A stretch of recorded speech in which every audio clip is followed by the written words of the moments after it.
Pupuk adalah salah satu komponen terpenting dalam pertanian, termasuk di Indonesia. Pupuk berfungsi sebagai sumber nutrisi yang diperlukan oleh tanaman agar dapat tumbuh dan berkembang dengan baik.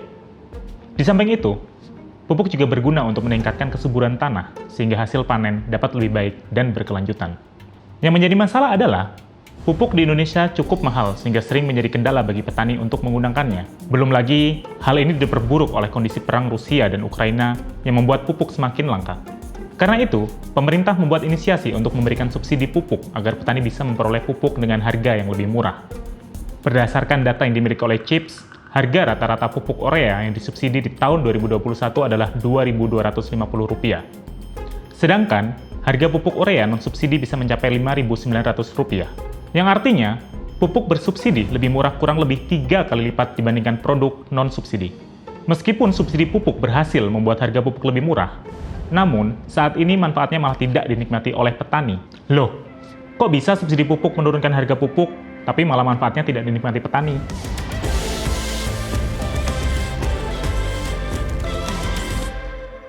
Subsidi pupuk adalah salah satu kebijakan pemerintah Indonesia dalam mendukung pertanian nasional. Namun, ada 4 permasalahan yang muncul terkait dengan skema subsidi saat ini.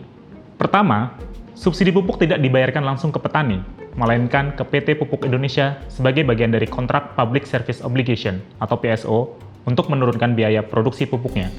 Sebagai akibatnya, petani seringkali tidak mendapatkan manfaat langsung dari subsidi ini, dan malah yang menikmati subsidi pupuk ini adalah produsen pupuk. Kedua, skema subsidi juga menanggung berbagai biaya yang muncul dalam proses produksi, seperti tenaga kerja, sehingga skema subsidi yang ada saat ini tidak efektif. Hal ini sesuai dengan temuan Komisi Pemberantasan Korupsi atau KPK. Ketiga, kartu tani yang saat ini ada belum optimal dimanfaatkan. Menurut data Kementerian Pertanian, dari total 12 juta petani yang memiliki kartu tani, hanya sekitar 30% yang menggunakan kartu tani tersebut untuk membeli pupuk dan benih. Dan masalah yang keempat, atau terakhir adalah program subsidi pupuk tidak memberikan alternatif input pertanian bagi petani. Karena perbedaan harga yang cukup tinggi, sehingga subsidi pupuk justru mendorong penggunaan pupuk kimia secara berlebihan. Adapun pupuk kimia, yang paling populer penggunaannya hingga saat ini adalah pupuk urea. Data dari Kementerian Pertanian menunjukkan bahwa penggunaan pupuk kimia di Indonesia meningkat pesat dari tahun ke tahun, dan pada 2019 mencapai 13,6 juta ton.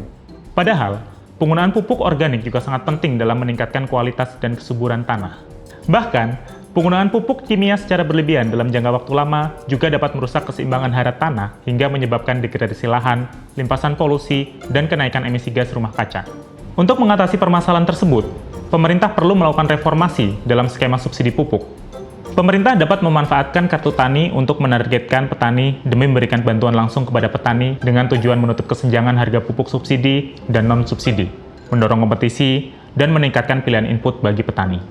Pemerintah juga dapat menghilangkan program bantuan benih dan sumber dayanya dapat dialihkan untuk mengembangkan kapasitas produksi benih hibrida dan benih unggul agar lebih terjangkau bagi petani. Selain itu, pemerintah juga harus merencanakan tercapainya tahap pelepasan atau graduation dari intervensi jangka pendek atau menengah ini. Adapun yang dimaksud dengan pelepasan atau graduation ini adalah transisi dari bantuan input melalui pembayaran langsung menjadi mekanisme pasar sepenuhnya atau program baru yang menargetkan aspek pertanian lain di luar produktivitas.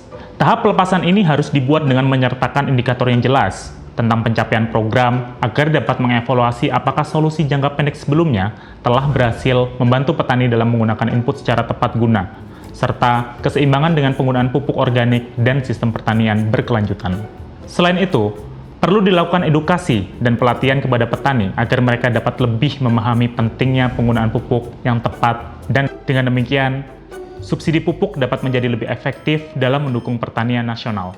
Itu aja video kali ini dari CIPS. Untuk lebih lengkapnya mengenai persoalan dari subsidi pupuk di Indonesia, kalian bisa baca makalah kebijakan dari CIPS yang ada di sini. Jangan lupa untuk subscribe dan nyalakan lonceng untuk mendapatkan notifikasi video-video seperti ini. See ya!